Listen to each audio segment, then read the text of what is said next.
Colleen Flavin, and I am with the Assessment, Accountability, and Continuous Improvement Unit at our Riverside County Office of Education. And Lisa Winberg and I will be presenting today on how to establish a school site council and develop a SIPSA for charter schools that participate in the Title I program. As many of you know, this is broken into 2 sessions. In today's session, we will be focusing on the school site council development. That being said, I would like to thank Dr. Corey Loomis, Dr. Susie Smith, Ellie Inoue for inviting a collaborative effort on behalf of Riverside County to support our charter schools in moving developing a SIPSA and school site council.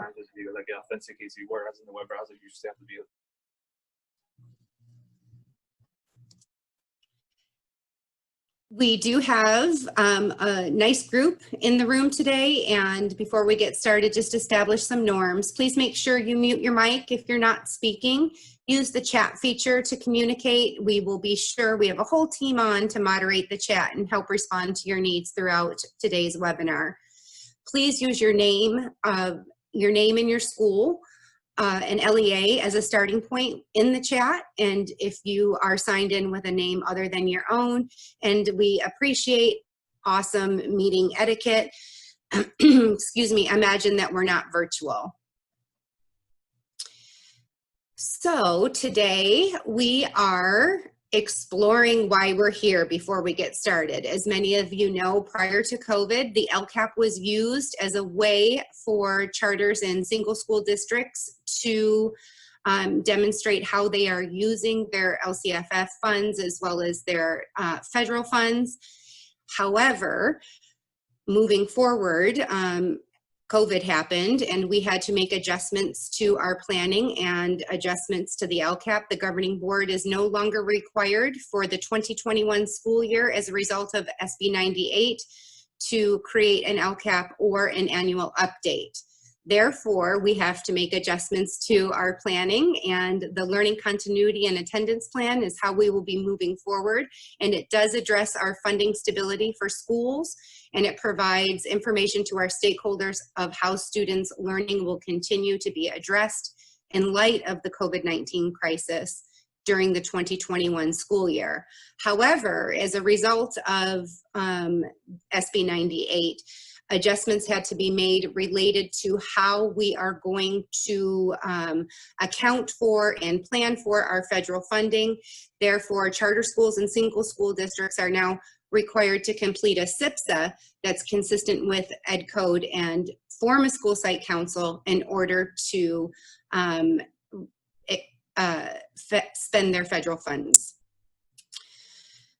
That leaves us with an overall question of what is a school plan for student achievement? Some of us in the room may have had experience in creating SIPSAs and creating school site councils. However, moving forward, we want to make sure that you are equipped to understand the dimensions of a school plan for student achievement. The school plan for student achievement is a basic plan of how the school will move forward to raise the academic performance of all students. It serves as an organizer for the improvement process, and it ensures that the educational services provided to all students is represented, and it clearly articulates how funds are going to be used to improve the performance of students. And it is an integration of the purpose and requirements of all programs in which the schools participate in. There are 9 basic legal requirements associated with the SIPSA, and it is critical that school districts, LEAs, and schools have a school site council that helps develop and approve the school plan. All plans are required by the programs funded through the CONAP, or the Consolidated Application, and under ESSA must be completed into the school plan. The school plan must be reviewed by the school site council annually and updated, and those expenditures allocated through the school through using the CONAP. School goals must be based upon an analysis of the verifiable state data. So that would go back to the 19 dashboard. However, it is best practice that the SIPSAs include local data to be represented in making those decisions on how funds are expended. The school plan should be aligned with the school's goals and for improving student achievement. As we move forward this year, many of us will be aligning our SIPSAs to our learning continuity and attendance plan, and the school plan should be developed with the review and certification and advice of other stakeholder groups and advisory groups within the school. The plan must address how the CONAP funds will be used to improve the academic performance of all students using the performance goals as established by the California dashboard. And again, that would be off of our last year's dashboard. I'm sorry, the year before dashboard, as we did not have a dashboard release this year. The SIPSA has to align with consistent with the LEA's goals. Formerly that was with our LCAP, but as stated, moving forward, it is completely appropriate for SIPSAs to align with the learning continuity and attendance plan. The SIPSA must be reviewed and approved by the local governing board. And this includes when changes are made. So if your school or LEA makes changes throughout the course of the year, it will be appropriate that the SIPSA goes back for approval to meet those changes. So that was a lot of information related to requirements associated with the SIPSA and what a school plan for student achievement is. If you would like to take a moment and in the chat post any burning questions or concerns that you have.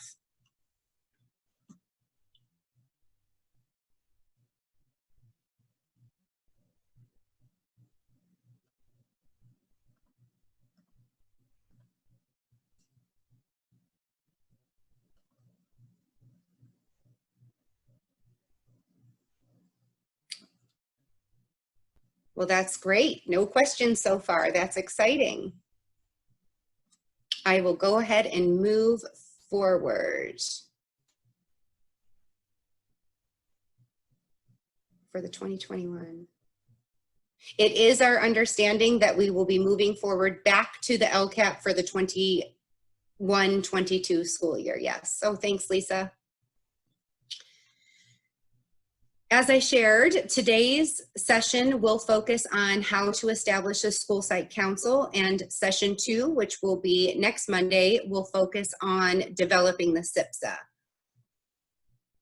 So today, once again, how to establish a school site council. Our primary outcomes for today include understanding the primary purpose of a school site council, what the role of school site council is in developing a school plan for student achievement, the required composition and selection of your school site council members, and requirements and recommendations for meeting all of the procedures, bylaws, and maintaining documentation as related to school site council. An LEA that participates in Title I, Part A, shall operate under one of two programs, Targeted Assistance School Program or School-Wide Program. If these items are linked, if you'd like more information on the difference between TOS and SWAP, but we will summarize those, in just a minute here for you. Excuse me 1 second.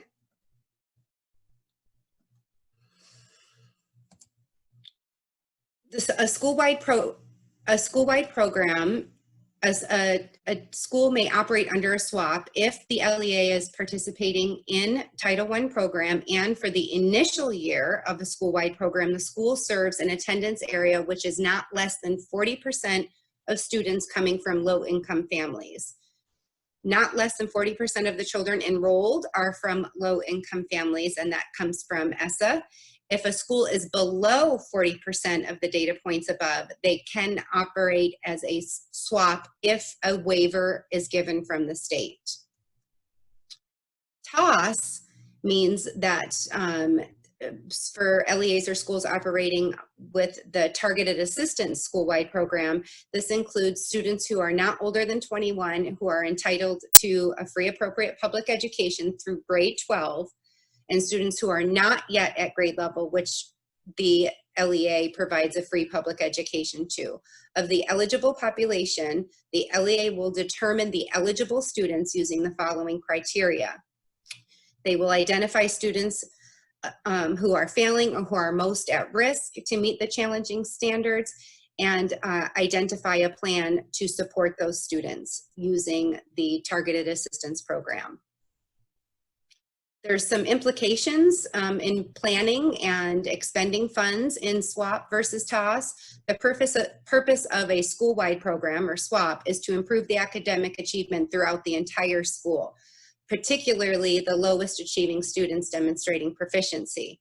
ESSA requires that Title I funds and operating SWAP for schools identified for CSI, ATSI, or TSI. They must have a school site council and develop a school plan.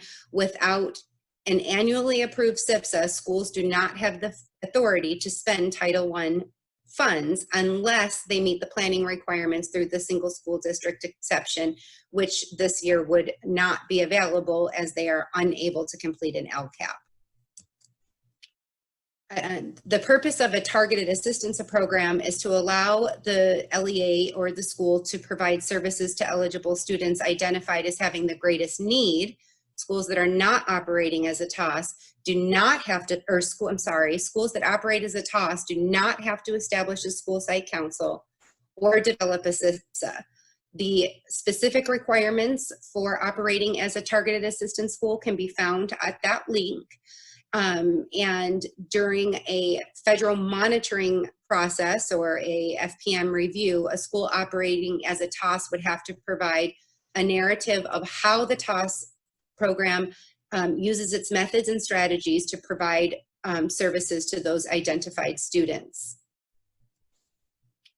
If you are unsure if you operate as a TOS or a SWAP, we would like to encourage you to take a moment and consider if you need to locate that information. This opportunity is specifically designed for schools and LEAs that are operating as a SWAP, a school-wide program for Title I.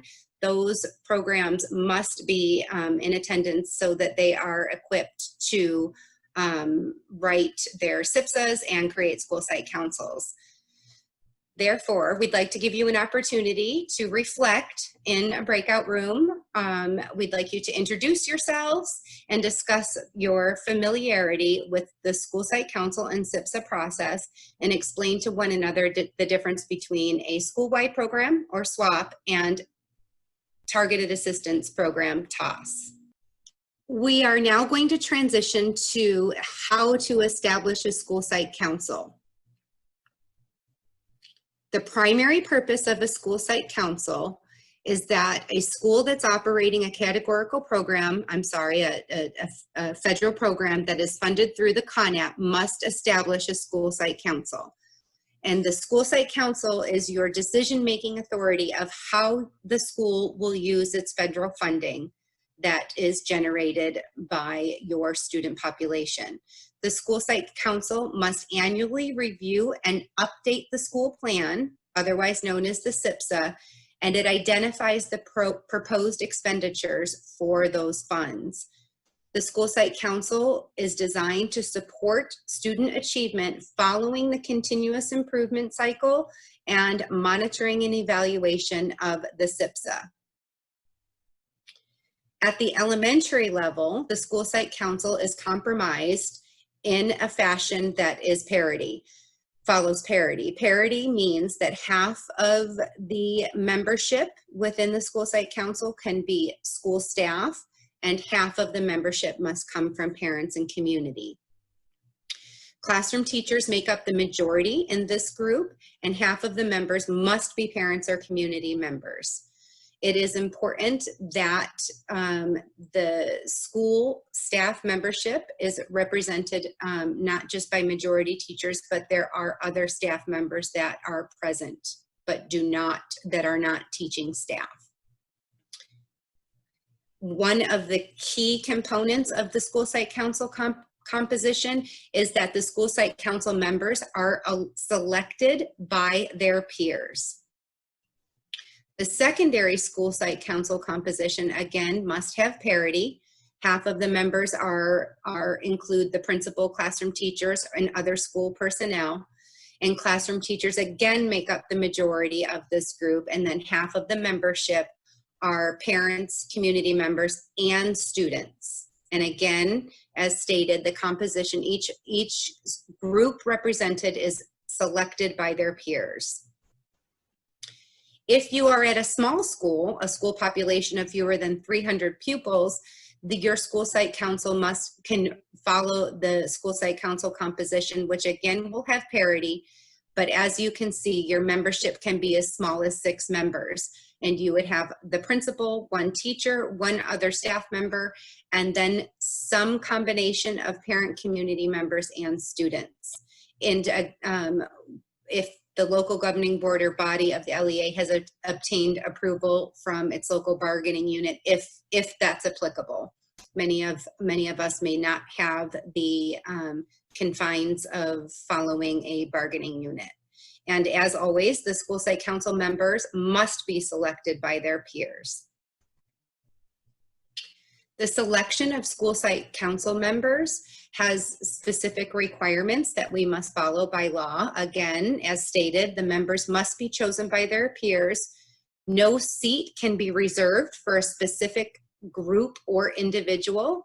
Parents may not be employees of the school.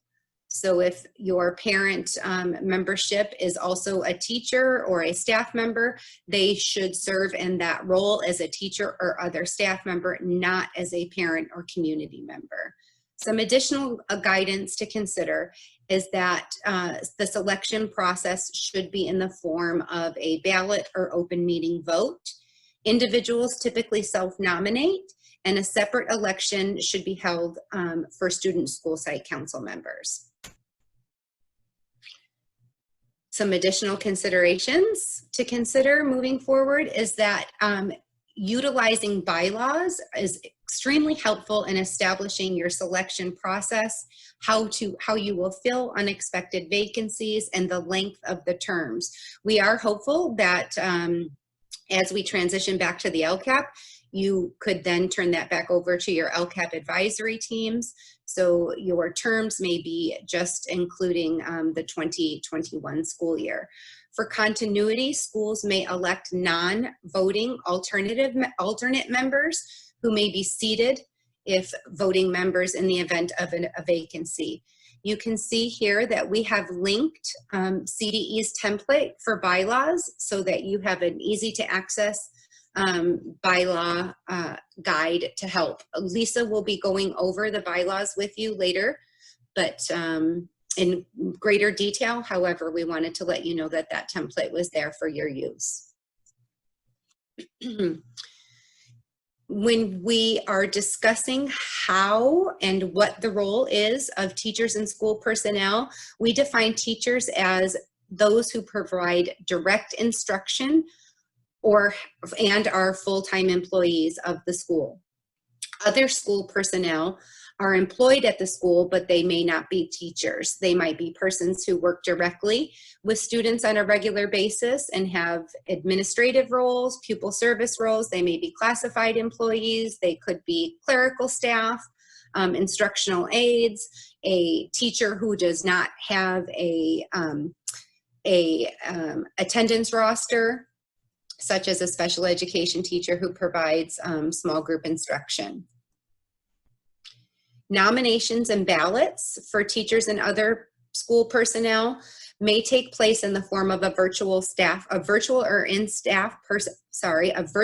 in-person staff meeting. For example, if you are meeting with your entire staff, you could have staff members self-nominate, and you could have staff members vote, making sure that the person hosting this meeting calls for nominations. The nominees are recorded in the minutes and the notes, and one by one, the meeting chair announces the names of the nominees, and their preferred representative for a teacher role or a other staff.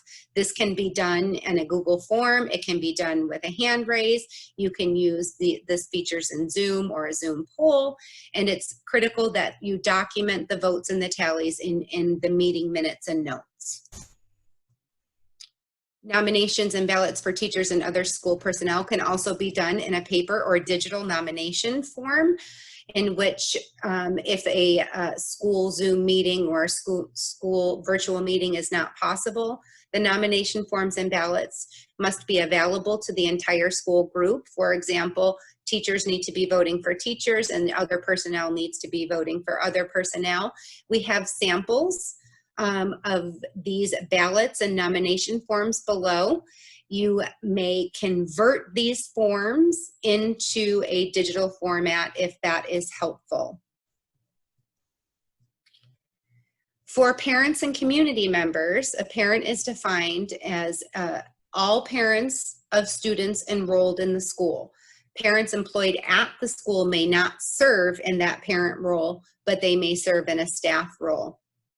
Parents employed by the district, for example, if your charter has more than one school and the parent is a teacher at another school, they may serve in that capacity as a parent. Community members are a person who is neither a school district employee or a parent or guardian of a pupil attending by the participating school. Their role should be defined within the bylaws or the school policy, and they must be elected by the parent group, and they cannot vote for school site council candidates. Nominations and ballots for parents and guardian group. The nomination forms must be available to the entire school group they represent for all parents and guardians, and we do have some samples below for you to convert in a digital format. It is very important that as long as your school has a two-way digital communication system, you could use these ballots and nomination forms. I'm just going to take a minute and link on them so we can take a look. This would be an example of a nomination form. This clarifies what they will be serving as on the school site council and the parent role or community member, and it gives you an opportunity for the parent or the community member to tell a little bit about themselves, so that when the nomination goes out, parents know a little bit of background about the person that they may be voting for.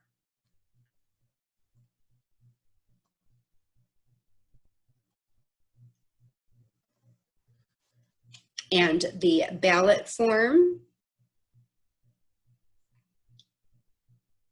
And here's an example of what a ballot form may look like. As you can see, it explains that the school site council is holding elections. It tells the nominees for the different roles in the parent, for the parent and community members, as well as that brief summary that parent or community member has provided on the nomination form. This often helps parents and parents make a decision on who they believe would be the best parent representative on the school site council. Colleen, can I add one thing? Sure. So I just want to add that because many of you might be establishing school site councils for the first time, it's okay on that ballot to allow people to vote for more than one person. So because you might have 3 seats open, you could put at the top of that ballot that they would be able to vote for their top 3 candidates. If you limit it to just one, you could end up with not having enough people voted for that you need to fill your seat. So just a recommendation, because you are probably establishing a school site council for the first time, at the top of that ballot, just put a detail up there that allows them to vote for more than one person. Thank you, Lisa. Good point. As you move forward in planning for your nominations and voting, specifically for your parents and guardians and community members, thinking about how you are going to ensure that all parents and guardians are able to participate in the nomination and voting process, Some things to consider is sending an email or notification through your widely used two-way communication system, whether it be Aries, Remind, or other two-way communication system you use. Ensuring that a phone blast goes out to all parents, informing them that nomination forms are available, and then once nomination forms are completed, that ballots then are available in the front office. Asking your teaching staff to post this information in their virtual classroom, and as always, ensuring that the process is posted on your school website, increasing engagement from your parent and community members. For those of you who are including students making up your secondary composition, it is important that any student enrolled in the school is eligible. They cannot have any qualifications or boundaries related to their status. For example, you cannot say students with a C or better, a C GPA or a 2.0 GPA or better, or students who are on ASB. These are all students must be eligible to participate in the nomination and voting process for serving on school site council. A student may not be assigned a role. Again, they must go through the nomination and voting processes and be elected by their entire student body. When moving forward and planning for student nominations and voting, this could be done during an in-person or virtual class period. It can be announced through the school's virtual classrooms, the school's website. It would be important that you create a process for students to self-nominate or to nominate a peer. This can be done using Google Form, email, Zoom chat, etc. Once nominations are complete, you can create a virtual voting event school-wide and be sure to announce your school site your student school site council representative to the entire student body. It is important that the principal is a permanent, non-elected member of the school site council. The principal has an equal vote, but may not veto any decisions the school site council has made or change the approved plan. If the school site council develops, when the school site council develops the plan, the principal may not change it after the plan has been approved. The principal would take proposed changes back to the school site council to revise the school plan. The principal's role is extremely important, as it is in the LCAP, in setting the vision, and it provides the school context around what are the needs of the school so that expenditures can be assigned appropriately. The principal is typically the coordinator of all information and resources and ensures that the school site council has what they need to make the best decisions for the school, and provides leadership from the side as the school site council makes decisions on the expenditures and actions and services within the SIPSA. There are some additional benefits to the principal serving on the school site council rather than the principal assigning a designee. This demonstrates the importance and the value of the decision-making role, and the principal can provide guidance and strategies and actions to address the comprehensive needs assessment. It sends a strong message to the parents and the community members of the importance of the school site council and the importance of the plan development, and it often ensures the direct alignment between the school's goals and the priorities, and it ensures adherence to compliance. The principal is actively involved in building relationships with the school site council and links the strategies directly back to student learning. At this time, we'd like to give you an opportunity to reflect and think and plan. How will you conduct elections for each of the representative student groups? What challenges do you anticipate with this process? And we'd like you to take this time to collaborate in a breakout room and brainstorm solutions on how you will move forward with the election process, the nomination process, the voting process, ensuring parity in your composition of your school site councils. And we have 5 minutes for you to go to a breakout room and discuss these topics. Colleen, there was a question in the chat and I'm typing out a response, but it may be better to just say it verbally. So in the event that a charter school has multiple locations within a single charter, I just want to point out that the numbers that were previously stated are minimum numbers. So it could be that in your local context, it makes more sense to maybe have a parent representative from each school site. I'm not sure how many schools you have in your charter, so I don't know if that would become unwieldy, but let's just say there were 3 sites. It might make sense to have a representative from each school. So you would conduct elections in that way. You would promote that there is, 1 vacancy for each site.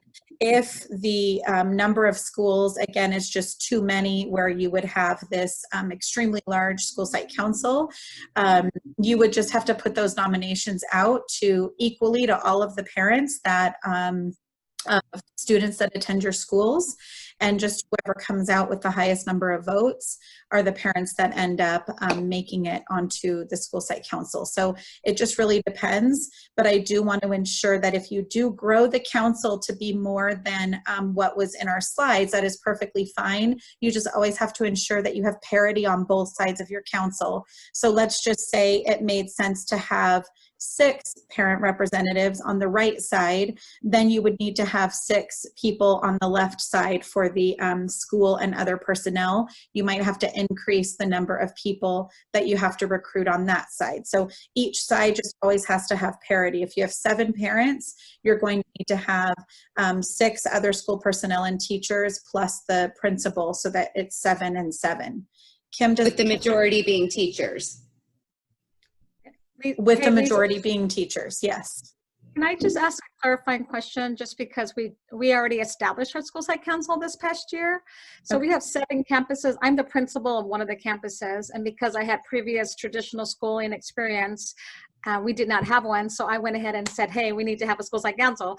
So what we did is we did nominations for all staff, classified parents throughout the whole entire organization, and make sure that every member had a vote. So I mean, I kind of facilitate that whole entire project. So is that okay that we did that? And we were actually very lucky. We had representation from probably 5 out of the 7 schools that were on the ballot and were elected.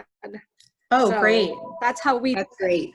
And I'm the principal of that, so I'm in charge of the entire organization, school site council, and all the ballots and so forth. So I just want to make sure we did that correctly.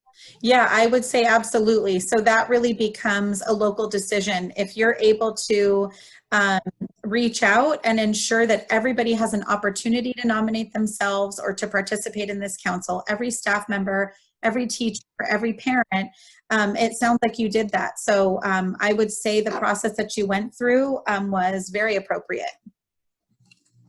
And you're one step ahead. You're already ready to move forward. Another quick question about any school a school that doesn't have a principal. Should that position be held by our board president, or should it be held by our operations administrator? That would also be a local decision. You do have to have an administrator that leads this council. So whoever makes the most sense within your organization to lead that work, this person would be leading the Title I evaluation process, leading, exploring new actions or strategies to meet student needs, and would meet with that school site council throughout the year. So I would say whichever administrator has a job description for which that would make the most sense, that's who you would want to serve in that administrator role on the council. All right, do we have 5 minutes, Colleen? We have 5 minutes. We are right on schedule still, and we can go into breakout rooms to discuss how we're going to conduct elections of each representative group, what challenges we anticipate, and brainstorm solutions. Okay, sending everybody now. Well, welcome back, everyone. We sure hope you enjoyed your breakout room discussion. If you could take a moment and jot down in the chat what is your next step in regard to elections for each of your school groups? One school group, you don't have to list each one, but what is your next step and how you're going to conduct elections for a representative school group?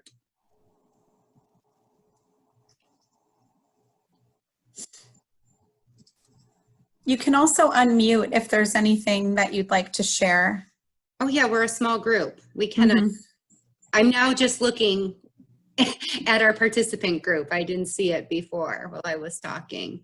Yeah, feel free to unmute and share with us. We did have somebody share who's already got her school site council set up. Yeah, I'm going to pick on Maribel a little bit because besides kind of how do you go about it, another piece that Maribel reminded us of, and I'll stop there, Maribel. What was that one piece that you just shared in our group?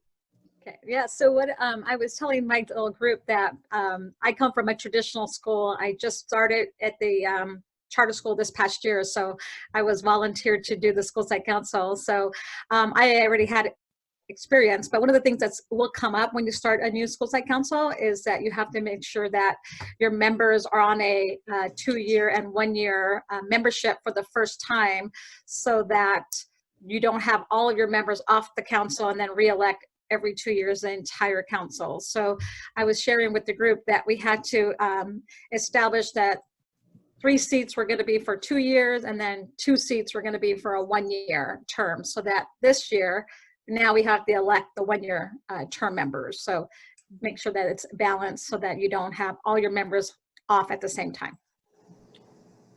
And that would absolutely be the case for anybody who wants to continue the school site council beyond the school year. So thank you for saying that. And a lot of people have a lot of great next steps. They're going to create nomination forms. They're going to use Google Forms to create nominations and elections. We'll be getting into bylaws, as Lisa said, in just a moment. They're going to do an email blast to open up nominations. Great idea.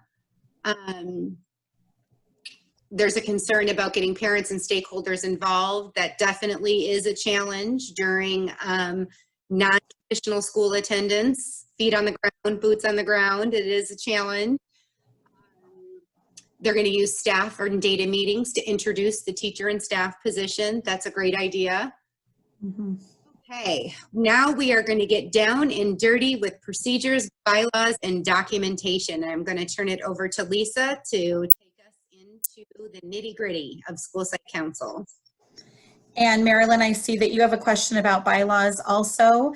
And it is the principal or administrator serving in that role on the school site council will draft bylaws, and those will be brought to the first school site council meeting for approval by the council. So we're going to get into that right now. So hopefully, these next few slides are helpful. All right, so first things first, you have to run your school site council meeting within the requirements of the Green Act. So you'll see that listed here.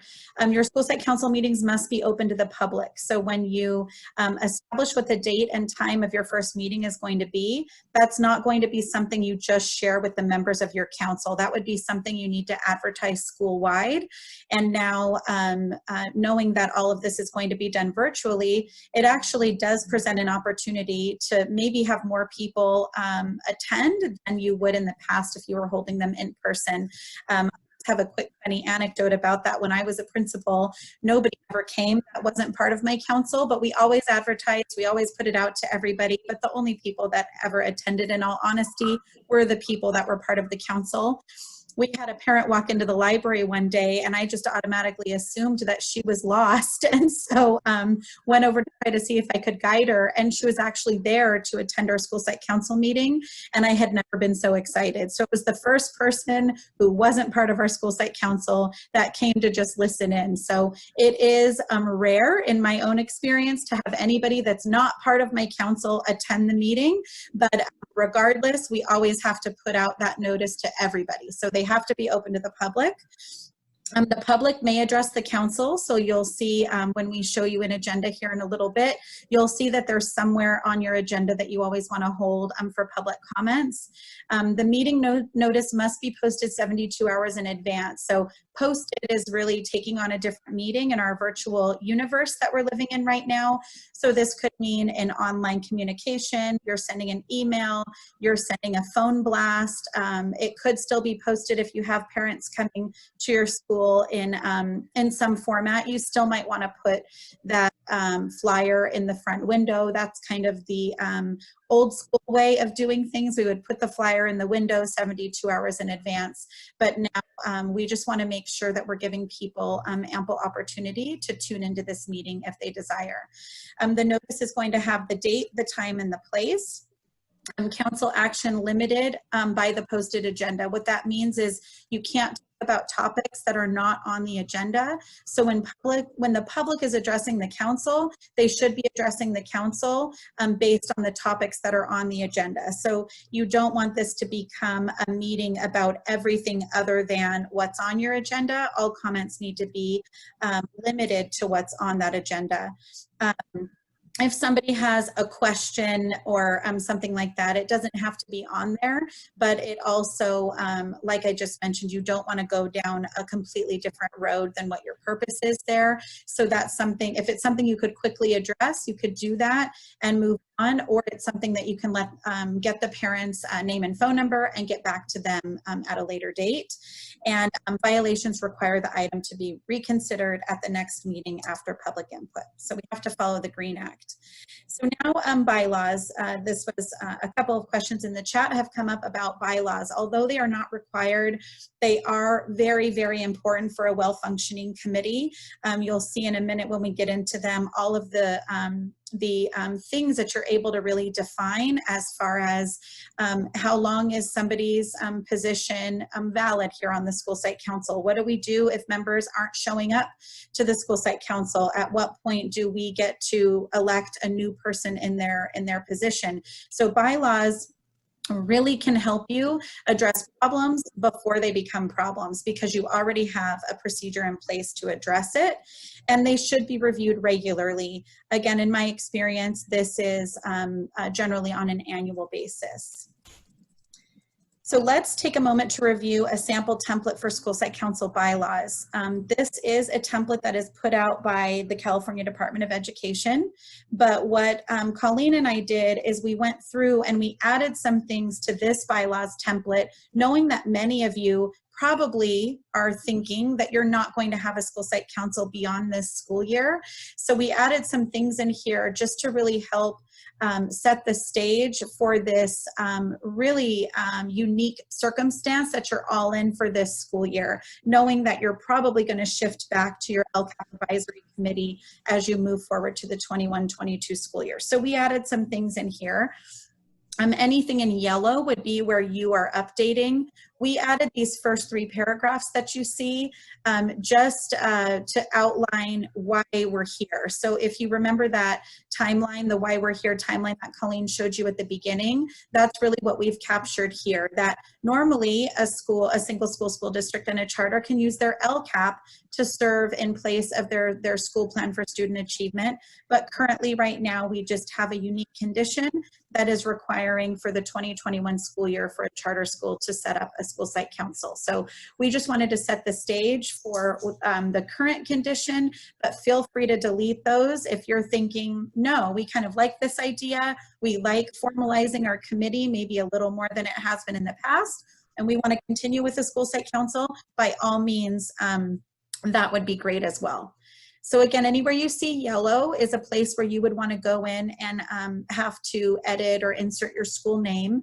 And these are all drafts. So you want to read through all of these to see, wait a minute, that doesn't make sense for my committee. Of course, the duties of the school site council, we probably don't have very much flexibility there. So I wouldn't edit the duties of the school site council too much, but we'll get into some sections that do require some local decisions to be made.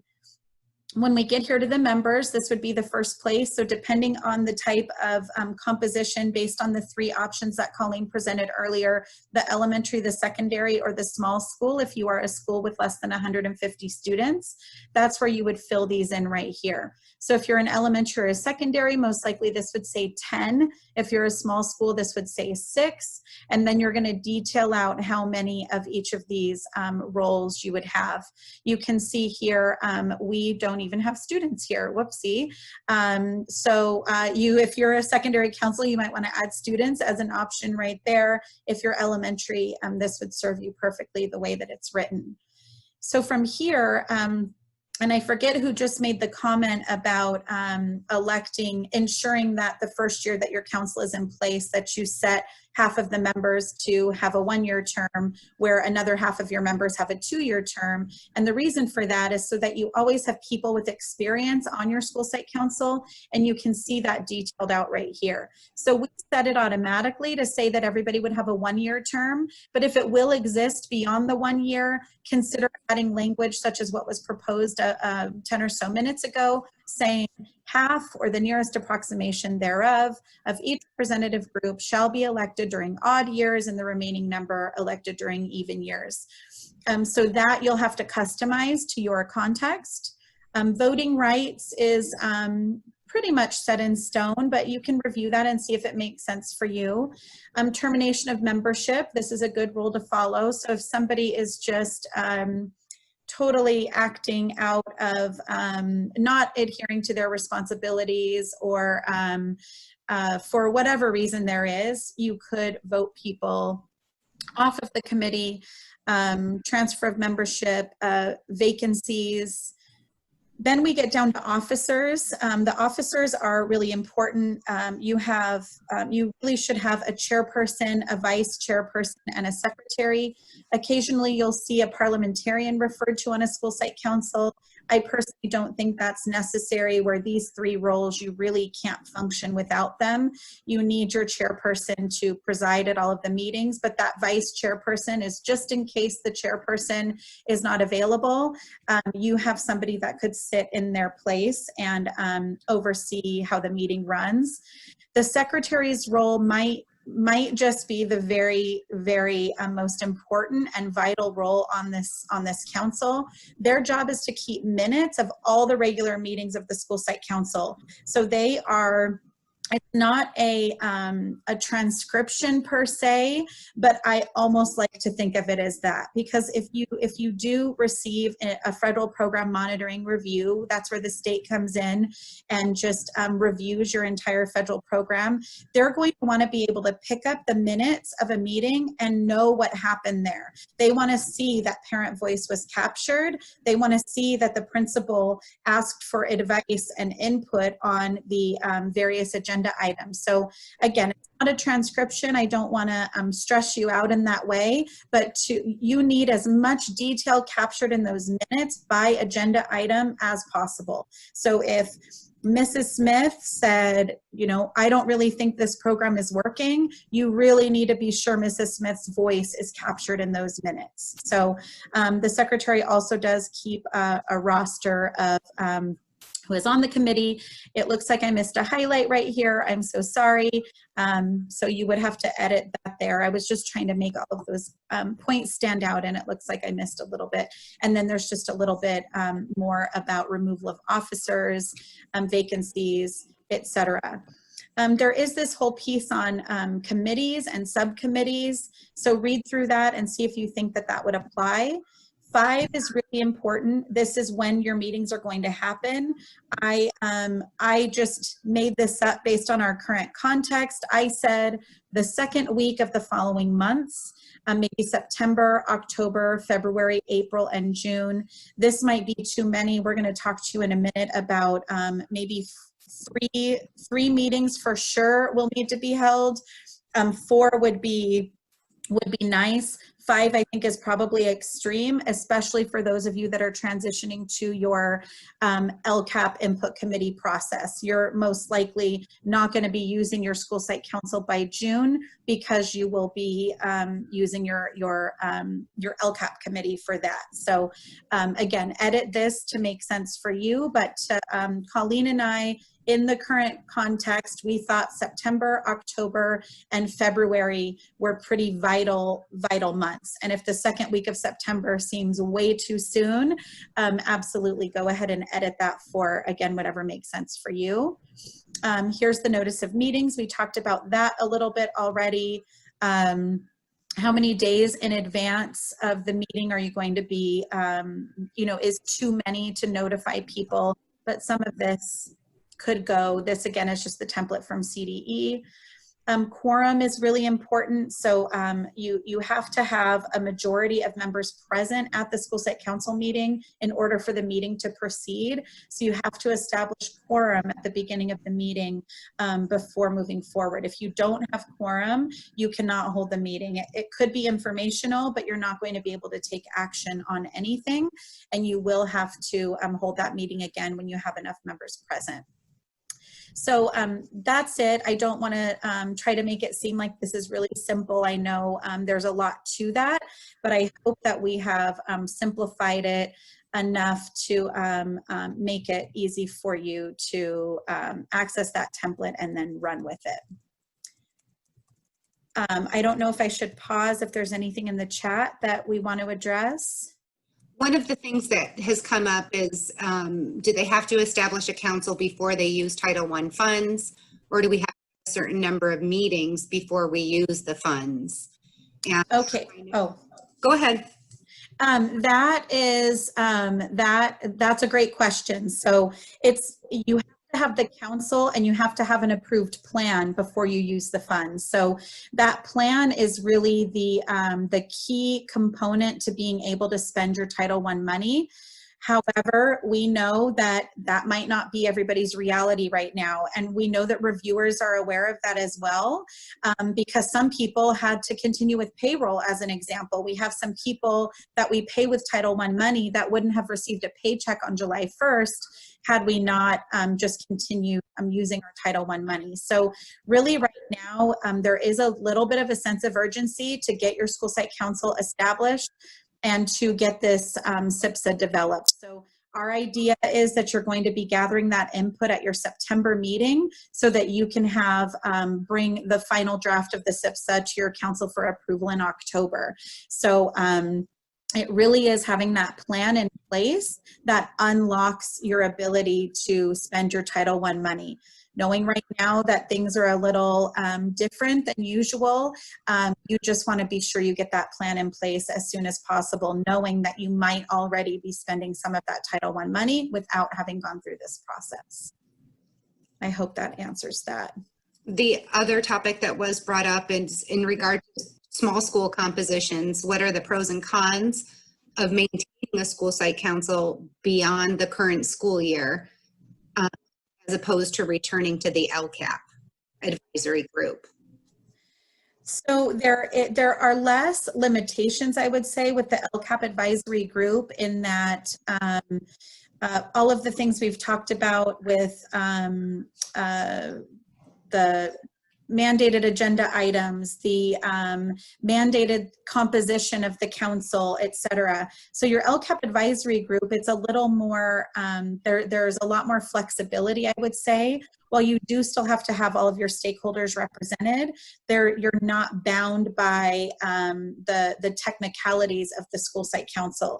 I have seen LCAP advisory groups that are 15 people. I've seen LCAP advisory groups that are 100 people. So it really just depends on your local context, how you develop that LCAP advisory group, where again, the school site council, you're kind of limited by the technicalities of what we presented earlier. I'm trying to think why one might be better than the other.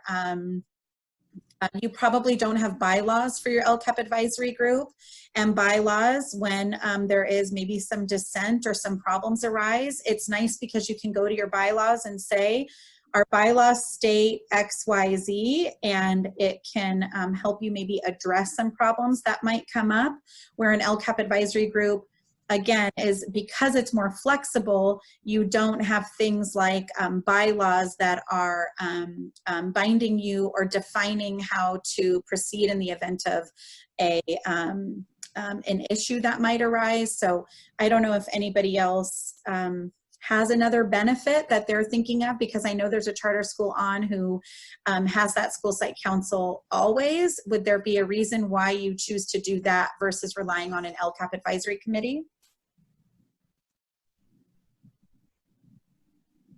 I think that was Maribel who had that insight. And sorry, Maribel, for putting you on the spot, but You know, I'm so sorry. I stepped away from my my computer for like a minute. oh, that's okay. You're allowed. You're What allowed. was the question? So the question is, why would you choose to continue with the school site council rather than using your LCAP advisory committee? I don't know. I don't know if we actually had an advisory committee. I can't answer that because I'm new to the charter school. But I know that our superintendent really felt strongly about continuing the school site council, just to in case things change, and he just felt that having a school site council would be a better choice for us. So we are going to continue no matter what.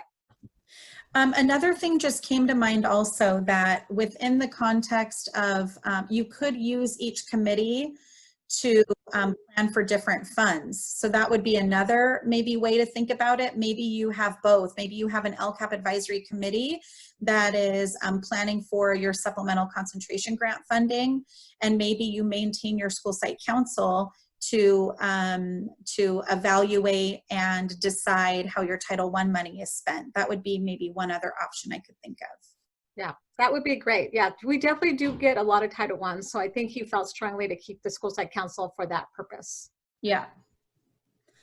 All right, so Robert's Rules of Order, school site council meetings should also be conducted using these rules of order. Using rules of order. Robert's Rules of Order are the most common. That was a tongue twister. And this just provides procedural norms, ensures that there's orderliness, etc. So we're not going to click on that today, but when you get a chance, you can go in and read through those. So you do want to have a sign-in process. This is necessary. It's required documentation for compliance monitoring. It does demonstrate that quorum was met for your school site council meeting, and using a sign-in form can demonstrate that you're meeting all of the composition requirements.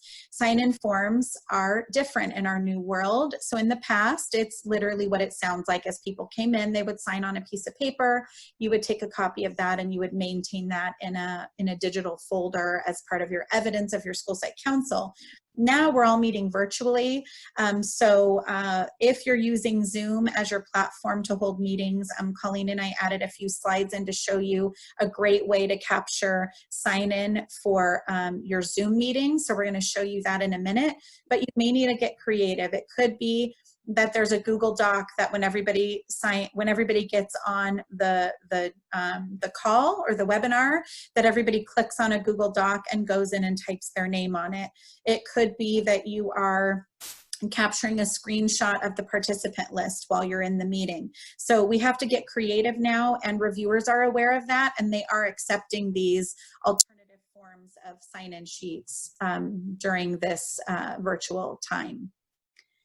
So you do need to have agendas and minutes. I talked a little bit about this earlier. The importance of the secretary on your council is going to be her or his role is to capture detailed minutes. Again, not a transcription, but I've been accused of asking for that in the past when I was a director of state and federal programs. You just really need to ensure that everything that was discussed, talked about, said is captured in those minutes. So we have some templates for you to ensure that all required topics are covered. And all of your agendas and minutes should be aligned. So if you have a September 1st meeting, what a reviewer wants to see is they're going to want to see the agenda from that September 1st meeting and the minutes from that September 1st meeting, and they're going to look for alignment between those two documents. So you want to take them in the moment. I do not recommend that you try to do minutes after the fact. You just won't have enough detail. There's so much that happens in the meeting. I just don't think that you would be able to accurately capture what occurred if you're trying to do the minutes after the fact. So I would recommend that you do them in the moment. What we have here are some links for you. This first one is full of your required agenda topics. So when we look down this, and these are in no particular order, but all of these things need to be included at some point throughout your school year on the agendas of your school site council meeting. So are you looking at data? Are you setting goals for your students? Are you monitoring the implementation of the actions and services that you're providing? Did you train your school site council? So that'll be critical. We'll talk about that here in just a minute. Did you review bylaws? Highly encouraged, it's not mandatory. And then these are also some items that your school site council must address: the school parent compact, parent and family engagement policy, the safety plan, and then universal complaint procedures. So most likely we're going to make an assumption that everybody has a school parent compact and has a parent and family engagement policy, because if you've been participating in the Title I program in the past, those were already requirements. So you should have been bringing those to your LCAP advisory committee for review in the past, and now that responsibility for this year is going to go back to your school site council. So let me take you into the first agenda really quickly here. So the first meeting agenda looks like this. And again, Colleen and I spent a lot of time really thinking through what should be on this September meeting. Before you look, I almost want to like cover your screen really quick so you just try to hear this. This first meeting is going to be overwhelming. It's a lot because of the timing of everything, because of the sense of urgency to get this SIPSA written and approved by your board. Your first meeting is going to be long. So Colleen and I estimate that it could be about 2 to 3 hours. I would plan on like a 2 to 5 or a 3 to 6 time frame for your council, but they're not all going to be that long. There's just a lot that really needs to be covered, and we will give you some ideas on maybe what could be moved to that second meeting, but really if you could adhere to the topics that are on this meeting one, it would really put you and your school in a really good place. So we'll just I'm going to go through these quickly because what we did is our next slides are going to go into detail about each one of these agenda items so that we can set you up for that first meeting for success. So this is what an agenda looks like. This is going to be for your first meeting. You would want to report election results, welcome new representatives, which is going to be everybody because it's a brand new committee, and you can also have a place for public comments there. You do have to train everybody. So we have a training linked in right here. Again, we'll talk about that in a moment. You're going to have to elect officers at this first meeting. Review your bylaws, review them. So you'll come with a draft. I showed you that draft just a little bit ago. You will have gone through and kind of set what you think is going to work. But things like when the meeting will be held, the time of day, etc. Those are things that you'll want to get input on from your committee and add those to your bylaws at this time. You'll review your parent involvement policy. What is linked in right here? These are templates from CDE. It is when you have a single school district or a charter school, you are allowed to combine 2 policies. So generally in a traditional district with multiple schools, the district has an LEA level policy and then each school has a school level policy. When you're a single school district or a charter, you actually can put those 2 things together. So it becomes one parent involvement policy instead of having these 2 different policies. What's linked in right here is the template from CDE for single school districts and charters, combining those two policies together. So you'll want to take a look at that. It is super technical, but again, this is something that you should have had in place because you participate in the Title I program. So we're going to hope that that's not another thing that gets added onto your plate, but there is the template right there. You also need a school family compact. So those are there. I believe we talk about these in a minute also. And then we have the annual evaluation of the Title I program. So this is a lot, but let's take each one of these step by step. And all right, so the second thing on the agenda, that's what these numbers are referring to up here. This is number 2 on agenda, the meeting 1 agenda. So this is a training for your school site council. If you click onto this link, if you're in the presentation, it's going to take you right to the training. This is, I would predict about 20 to 30 minutes of your first meeting is going to be reviewing the school site council training and just taking your members through what is a school site council, how is this conducted, etc. But you can click right there, and hopefully that will really support you in making this an easy process. And really you can just read from these slides as you take them through it. Let me click into that for a minute. I think we have a few minutes here just so I can show it to you. Some of you might be doing that on your own already anyways, but let me just take you through this training. Again, 20 to 30 minutes, I would say. You'll go over the outcomes, the primary purpose of the school site council. We have some information here on LCFF and the LCAP, just because that's a foreign world to a lot of parents. So while that might be common knowledge to you, you'll want your school site council members to be aware that the money that we're deciding on here is Title I, but that money is on top of all of this other money that we receive from the state. You can talk about planning. You'll take them through what a SIPSA is.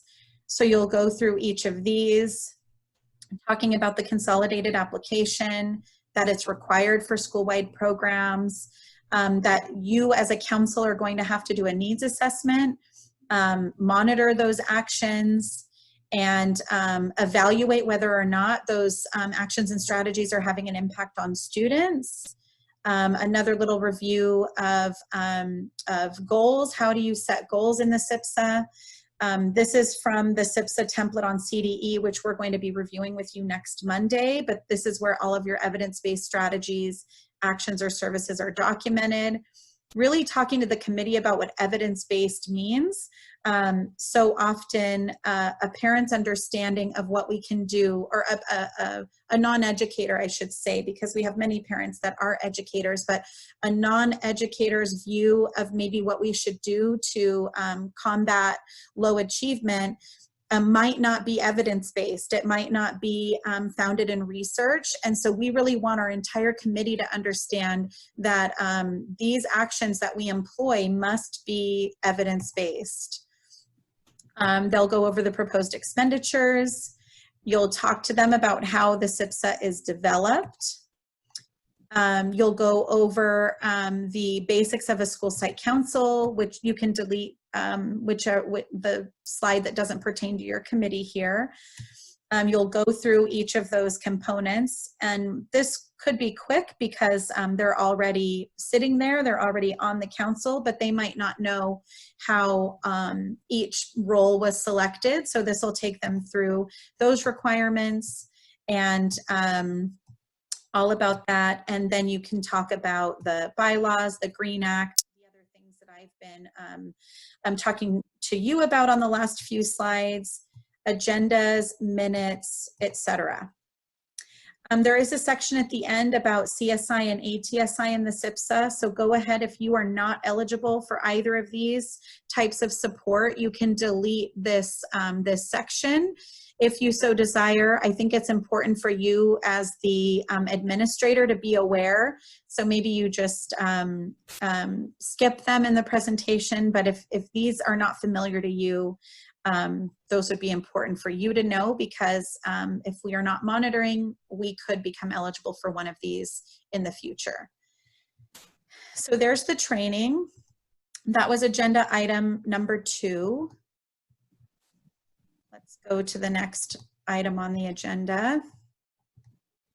Next, we have election of officers. So how this works is you're going to describe the officer roles and responsibilities, which would be in the bylaws. You can get those from the bylaws, is what I'm saying right here. Ask for nominations for each role, vote and approve officers verbally, announce position, name nominees one by one. Each member casts 1 vote per role.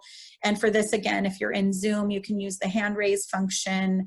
You can have people put the name in the chat. You'll have to get creative digitally, but majority vote wins, capture results in the meeting minutes. So hopefully that's a quick section of your agenda. And then you're going to get into the bylaws. So we've already spent some time talking about this, so I won't go into bylaws anymore, but you'll present that draft, gain any input from council members, and then approve them. Capture the input you received and the approval in the minutes. So 4 should be pretty quick. So far the training is taking up the bulk of the time. These are, agenda 5 is where we're going to see the parent involvement policy and the school family compact that I referenced just a few moments ago. Hopefully, again, this is not something that you're needing to create. I'm really hoping this is something that you already have in place. But it does have to be reviewed annually. So even though you've probably had a parent involvement policy on record for years, it does have to be reviewed annually as part of your participation in the Title I program. And this is a good place to do that. So you'll present the draft for the upcoming year, get any input on it, and then the same thing on the school family compact. Gain input from council members, capture input, and capture the approval, and ensure that the approval of the plan is on meeting 2. So at this one, we're gaining input. At the second meeting, we're approving, because you may need to take some of that input back and revise the policy based on the input that you received. So you don't want to actually approve the policy at this meeting. You're just presenting it to your council for input. You'll capture that in your meeting minutes. Okay, so 6. This is going to be the other agenda item that's going to take up quite a bit of time on your at your meeting. So for the annual evaluation, prior to the meeting, you're going to want to prepare data that summarize the school's most recent interim assessment data. This could be, right now our dashboard is just very outdated. While it did come out in December of 2019, that reflects performance from the 18-19 school year. And I know that our school years were cut short last year, but we're hoping that you still have some type of local interim assessment data from the beginning of your school year through school closures. That's what you're going to want to be looking at as you plan for where the need is within your program. In addition, there is something called the SIPSA evaluation template.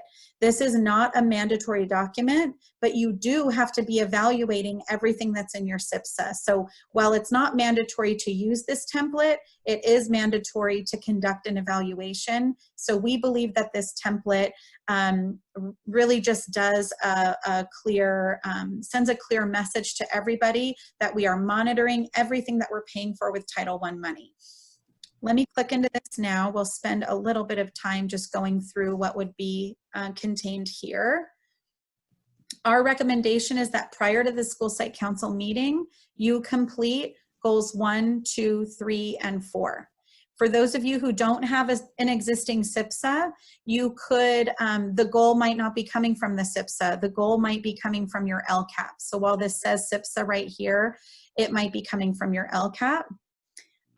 Again, actions, activities, and strategies. So this, if you have a SIPSA, you're pulling it from there. If you don't, you're pulling just your Title I actions. You don't need to do all of your supplemental concentration grant funded money. Remember, the school site council is just giving input on your Title I money. So we put this right up here, but just so that could become very overwhelming if you think of this as being everything from your LCAP. You're going to pull out just the actions, activities, and strategies that you paid for in your LCAP with Title I money in the 1920 school year. That's what's going to go right here in this column. The next two columns, what is working and why? What is not working and why? So what evidence do you have that's showing you that whatever it is you put in place with your Title I money is working? Or what evidence do you have showing that it's not working? This is the column that you'll want to leave blank. It's up to you, but this is where the input from your school site council is going to come in. What do we do about it? So we have this action. We're showing that it's working for maybe this small population of kids. Maybe we want to expand it over here in the modification. Maybe we have a lot of evidence showing that this action is not having any effect. We've had it in place for 3 years. We don't have any data showing that it is having the desired effect. Maybe that's something that's going to be discontinued. So this is where you would be capturing the input from your school site council over here in the right column. So our recommendation is that you complete 1, 2, 3, 4 prior to your school site council meeting, and that in column 5 is where you're capturing the input from the committee. We do have some samples down below, so you'll want to get rid of these when you make a copy of this and use it for yourself. But we wanted to give you an example of what this might look like for instructional aids. That's a pretty common thing that we see people spend Title I money on. Well, here was the goal. Here was the strategy: employ 3 instructional aides for 3 hours a day to support intensive literacy intervention in grades K1. What is working and why? Instructional aides kept weekly logs of student interactions, including baseline and end-of-year data. Data showed that 86% of students receiving intervention had more growth than their peers that did not participate. 65% of students in need of intervention were able to receive support. What's not working? Well, we have 35% that wasn't enough time. They're not receiving any intervention because the 3 hours a day just isn't enough. We did not meet our goal, as this is the first year of intensive literacy and intervention, and students who participate will not be represented in state assessments till grade 3. So what are we going to do? So you talk it through with your school site council, and we actually decide to increase hours of the 3 instructional aides from 3 hours a day to 5 hours a day. I won't read through the second one, but here's another example. And this example more aligns with materials and supplies. We see that a lot in SIPSAs.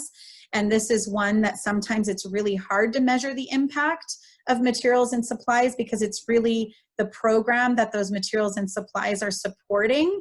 And sometimes we don't really know what those are supporting. So this is one of those things, again, it's very common to see in a school plan, but we really want to have a conversation around, is this the best use of money? So you can read through that one when you have a second. So that's an example of what that evaluation would look like. You would do 1 through 4 prior to that first meeting and then gain input again in column 5. So let me take you back. Lisa, there's a quick question about, now that Title III has been put under Title I, will they need to complete those actions? Will they need to evaluate those actions? So Title III, you must be conducting an annual review of your Title III program.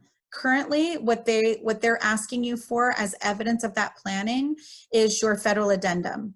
So they want to see that you're looking at your federal addendum. While we have heard the phrase "one and done" for the past 12 months, what they meant when they said that, if you're anybody who has heard that phrase, is that the State Board of Education is only approving those federal addendums once. What it doesn't mean is that we're not going back to that federal addendum and reviewing it on an annual basis. So as far as your Title III review is concerned, they're going to be looking for evidence that you have reviewed your federal addendum on an annual basis. So they would want to see those expenditures detailed within the prompts of the federal addendum. Now, could you put it in your SIPSA? Absolutely. 100% you could put it in your SIPSA. If that is helpful for you to capture what it is you're doing with that money, gain input from stakeholders, et cetera. But it doesn't require that formalized of a process. It really could just be in your addendum. Does that help?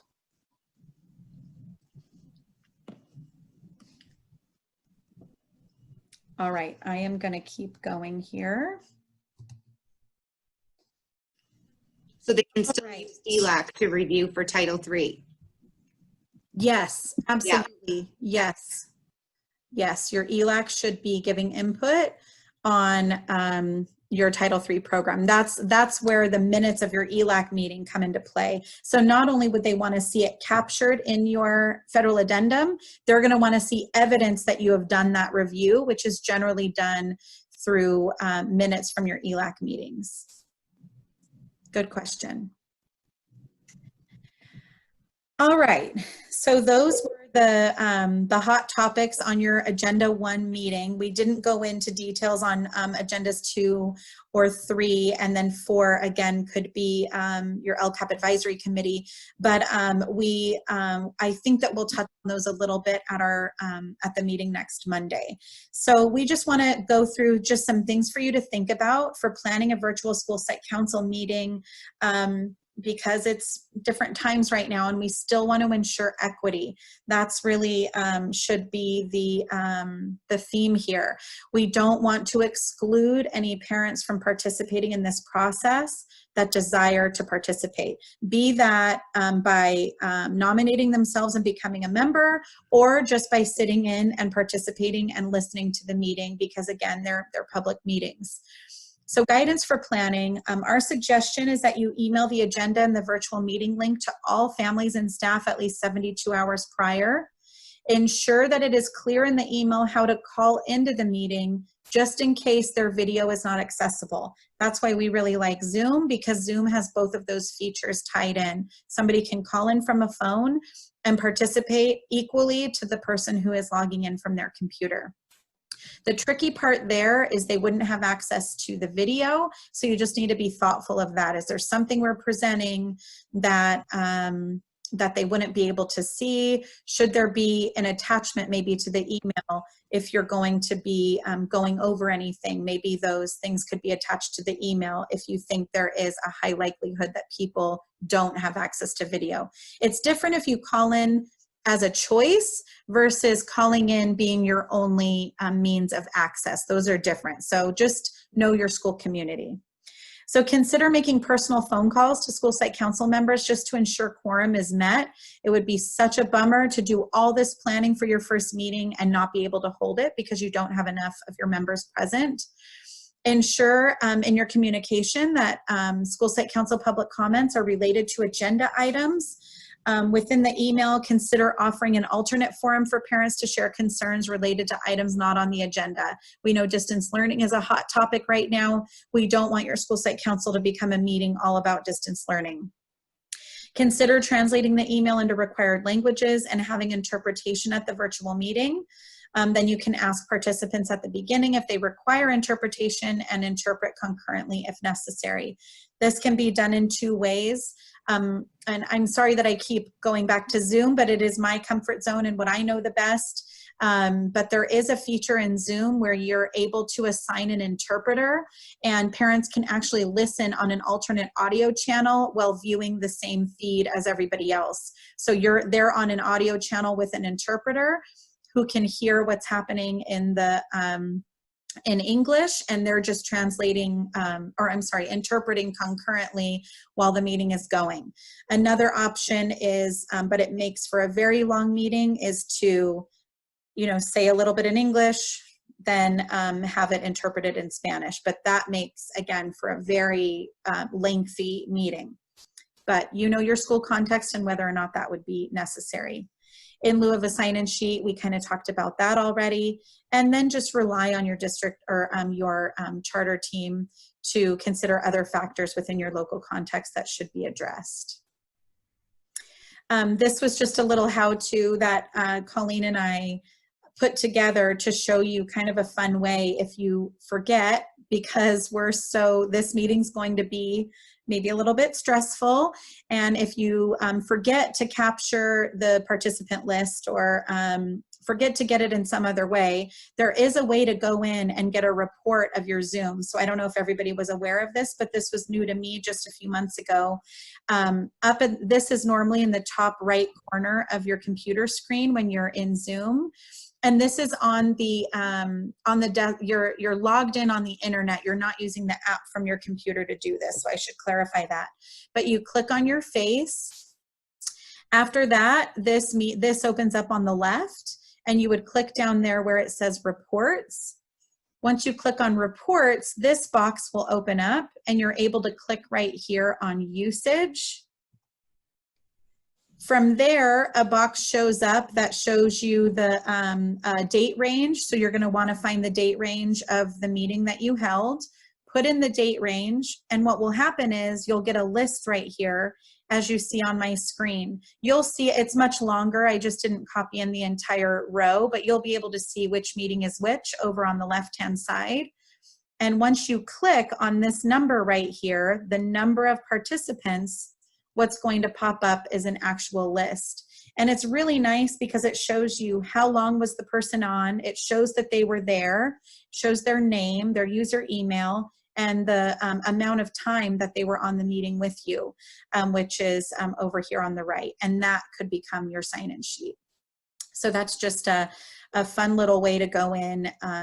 If you don't remember to do it in the moment, that could absolutely serve as the sign-in sheet for your school site council meeting. So just a little bit more here, ensuring compliance. So federal and state laws require CDE to monitor implementation of all of our categorical programs. So that is our federal funds, Title 1, 2, 3, 4, etc. The CD review process is called Federal Program Monitoring, which I know some of you are intimately familiar with and are probably celebrating that you're not on deck this year if you're not. But this process does ensure that LEAs are spending the funding as required by law. The School Site Council and the SIPSA are both subjects of this review. That's why this is all so important.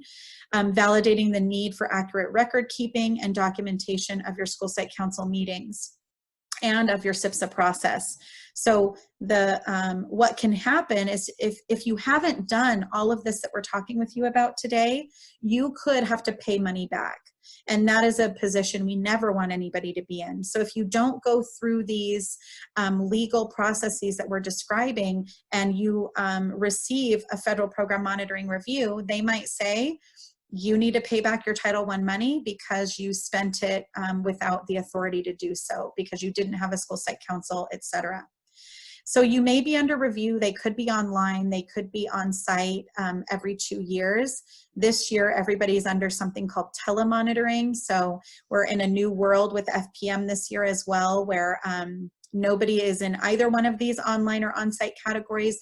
Everybody's in a telemonitoring review this year, where they're interviewing Title I employees paid for with Title I money by Zoom, reviewing school site council documents. They interview school site council members. That is a place that has definitely been a cause for concern in the past, when they call up the school site council member and they say, hey, talk to me about the school site council meeting where the SIPSA was approved. And the member's like, oh, Mrs. So-and-so just caught me at my car in the parking lot and I signed the document. Yeah, that doesn't go over so well. So they do actually interview the people on your school site council. They interview all employees that are paid for with Title I money.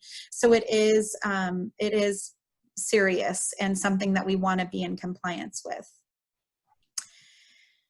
So that was a lot, and my image over here is showing that you probably wish there were more of you, or if you had more arms, more people, etc.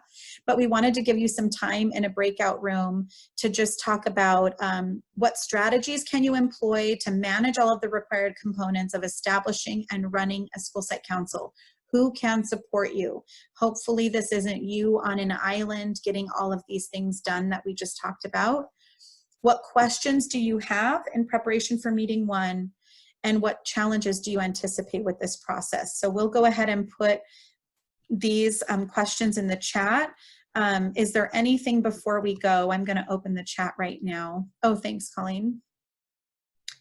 All right, it sounds like things were being answered as I went. So let me go ahead and get everybody into a breakout room. We're actually going to give you, I think we have time to do 10 minutes here.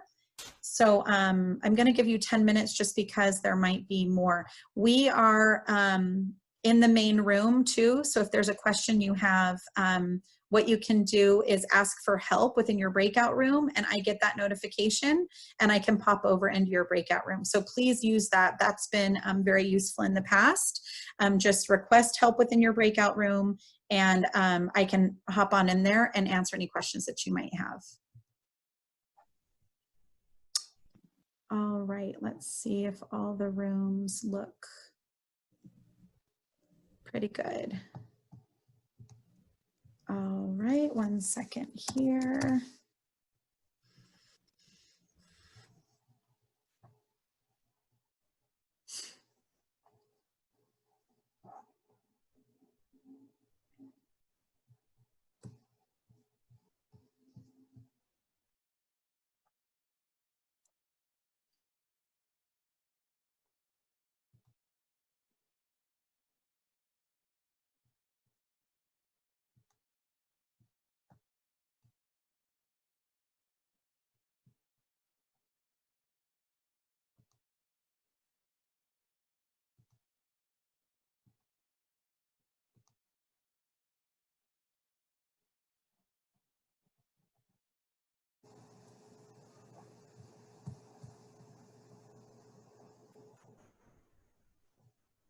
All right, anything in the chat that, oh, I can't hear you. Nothing that didn't get addressed. Oh yeah, there is no way for me to check my phone while I'm going. I had a text from you. No, and I was going to bring it Sorry. up. It was like one of those strategies, like communicate it in multiple ways. Yeah, thank you. Yeah. Oh, whoopsie.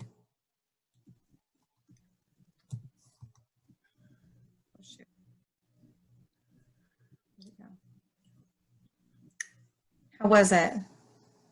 I just wish I had as much confidence as you with this content. No. Okay, so I'm making that about me, which is not appropriate. It was very clear. You told a good story. It was easy to follow. Every time we go through this slide deck and then listening to it,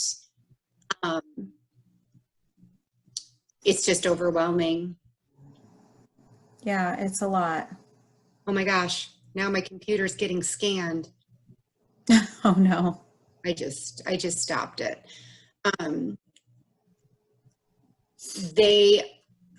When you were going over the bylaws, somebody said, that's great. That's when that person posted. Oh, good. Okay. Yeah. Yeah, and there's just different things you remember as you're actually presenting it. I hated district was on that previous slide. I hated it. We had district all over these slides, but I only caught it the main time was oh, there we go. It was right here.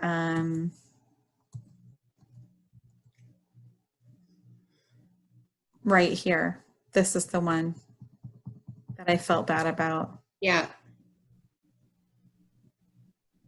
But honestly, and I don't mean to like point and blame. I'm not trying to be like Trump, but. Oh my gosh, hold on. Your rainbow is still on there. Good. I didn't even notice it.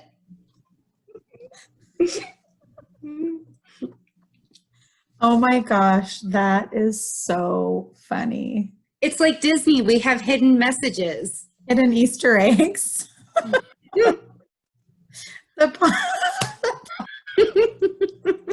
Oh my gosh, that's so funny.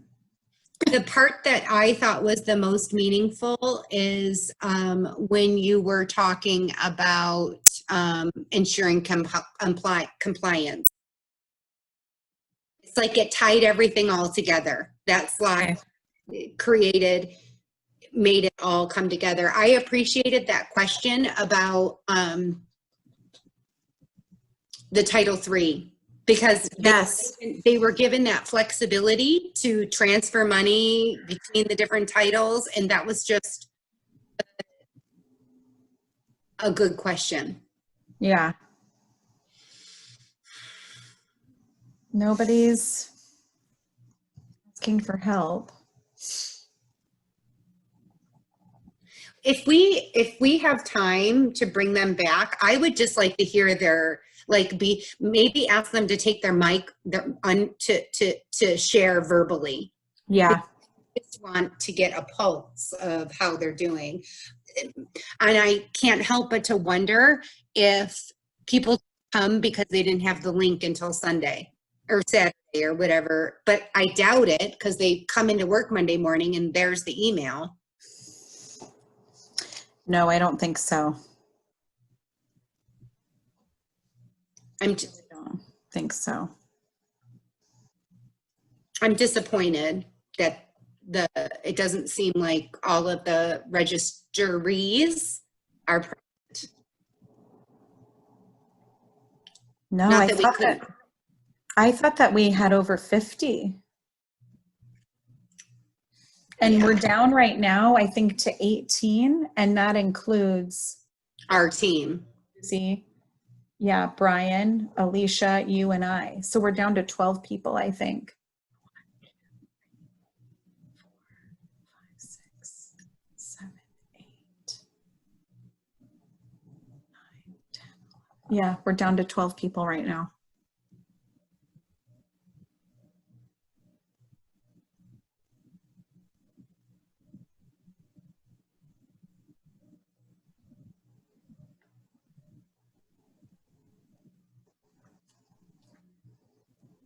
They've got 3 minutes 40.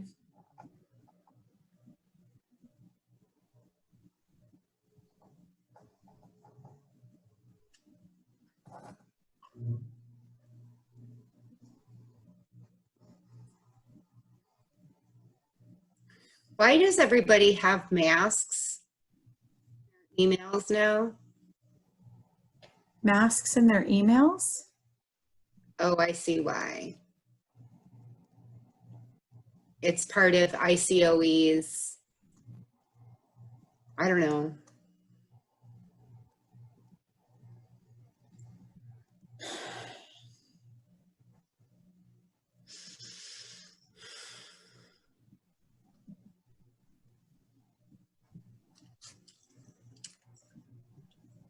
Yeah, I just want them to be vulnerable and share. How are you feeling? What are you thinking?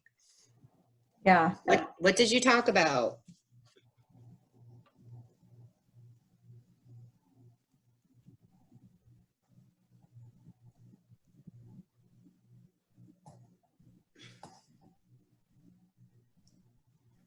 I really like presenting it like this with the presenter, with the slides up. But because I know this, like I didn't really rely on it today for the like previous and next, but the timing from the notes was really helpful. Yeah. Really. I mean, we are like to the minute on schedule. If we we left this slide at 10:53, which, well, they'll be coming back from their breakout rooms at 10:53. That's just crazy. Everything this has been perfect timing. Yeah, I love that. Love that.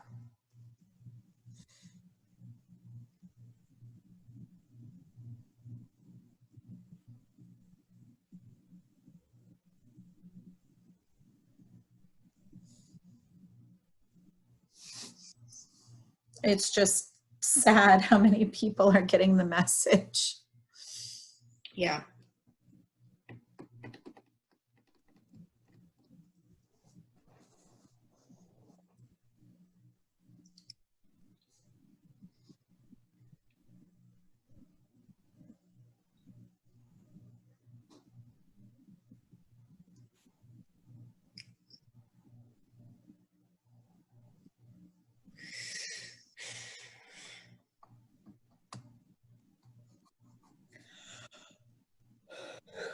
Now I don't have to take these notes anymore because I used to just put markers of slides and when I needed to finish them. I don't need that anymore because it's right here.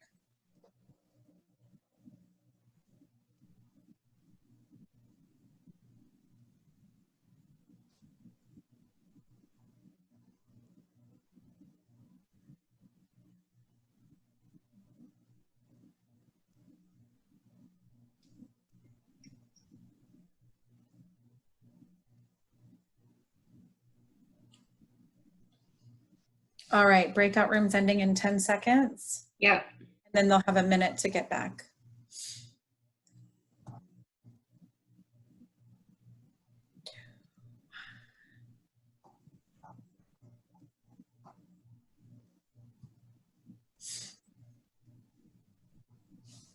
All right, everybody's going to be coming back.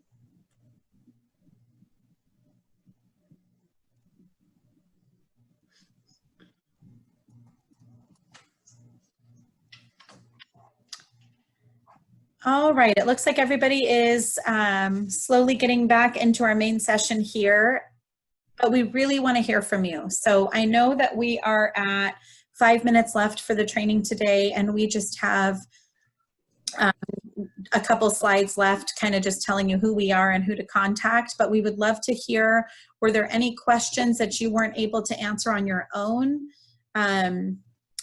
Any comments, any help that we can provide you here before we get off of our call today?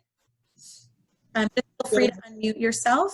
Lisa, this is Brian. Just maybe for the benefit of the group, there was a question in our breakout about how ELAC plays into this and what the requirements are to have an ELAC or a DLAC or kind of a combined. So I thought you might want to just address for the whole group for the benefit of everyone.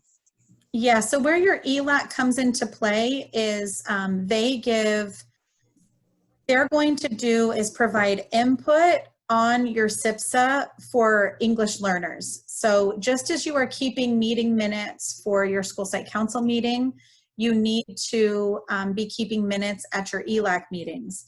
There is a whole other sort of training slide that we could get into about how an ELAC should be comprised and what members are, etc. So what I could do for those of you who would like that information is let me put together something about ELAC that just gives you all the details of it. ELAC is tricky because there's nothing in law that says how many members you must have.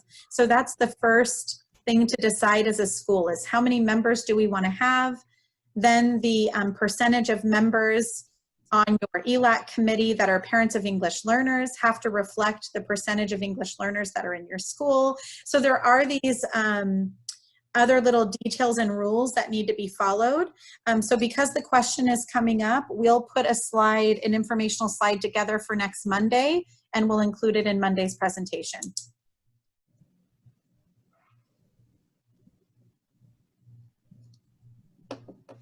Anything else? I'd love to know how the group is feeling overall. We want to type one word in the chat. How are you feeling right now?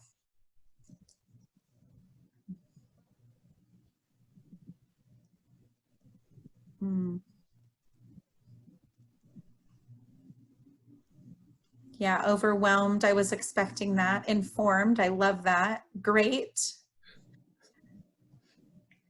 Yeah. Yeah. Mhm. Grateful. I love that. Good. I'm glad that the templates are helping. We really, that was our goal with those templates, was to try to structure things as best as we can to support you and save some time. Great. Good. That makes me feel good. I love it. Supported. We are here for you. We want to help you. We want to support you. So please do not hesitate to reach out as you start kind of getting messy with all of this stuff and getting in and thinking it through. We are, as many of you are, sitting at our computers all day, every day, and would be able to get back to you pretty quickly. So we have a little funny for you here. I guess things have been kind of stressful at the office. Tomorrow is bring your therapist to work day. So we thought that was just a little funny. And maybe it's not a therapist, maybe it's a friend, maybe it's your dog, maybe it's your spouse. But yeah, be sure you're taking care of yourself, because it's a lot between the learning continuity and attendance plan, all of this now that's being put on your plate. Find who you can delegate to, and yes, hopefully they can be part of your team. The next webinar is next Monday, so same time, different Zoom link. We'll send that out. We'll try to get that out to you by Friday with the Zoom link for next Monday's meeting, where we're going to get into the SIPSA. We wanted to just detail some next steps for you. So after everything we've heard today, 57 slides worth of information, we just kind of wanted to summarize in one little place. What are your next steps? Create a digital school site council nomination form and process for each represented group. Get those nominations sent out. I usually recommend a 1-week turnaround. If you send them back on a Tuesday, have the deadline be the following Monday. If you send them out on a Wednesday, have the following deadline, or have the deadline be the following Tuesday. So a week is usually a good enough time. Draft your bylaws. Now that shouldn't be so daunting. Go into the template that I shared with you today and just plug in your information, and your bylaws should be ready to go, to be presented. Locate. Pay attention to the word that I used there, locate. I didn't say create, because we are really hoping that you guys have these already. We're really hoping. So locate the parent involvement policy and family school compact. If that word for you should be create, that's going to be more time for you, but we included the template in here for you to just go start plugging some information in. So we're hoping that it's locate rather than create for number 4. And then at least complete columns 1 and 2 of the evaluation template. What goal from the LCAP or previous SIPSA did it come from? And what were all those actions that we paid for with Title I money? Just get that done first. Then you can start thinking about columns 3 and 4. What evidence do we have showing it's working? What evidence do we have showing that it's not working? So these are just some things that hopefully you can jump on right away and get those completed. So those are some next steps for you. We do have the whole charter team, Dr. Corey Loomis, Dr. Susie Smith, and Kelly Inoue. They are ready to help you, as are Colleen and I, ready to help you. We also have Alicia Morph on our team who supports this work. So if there are any of you that reach out to her for support already, all of us are sitting here ready to support you. So many thanks, and we appreciate you, and look forward to seeing you all next Monday at 9 o'clock. We'll stay on for a few minutes here in case you want to stay on and ask us any questions. So thank you so much.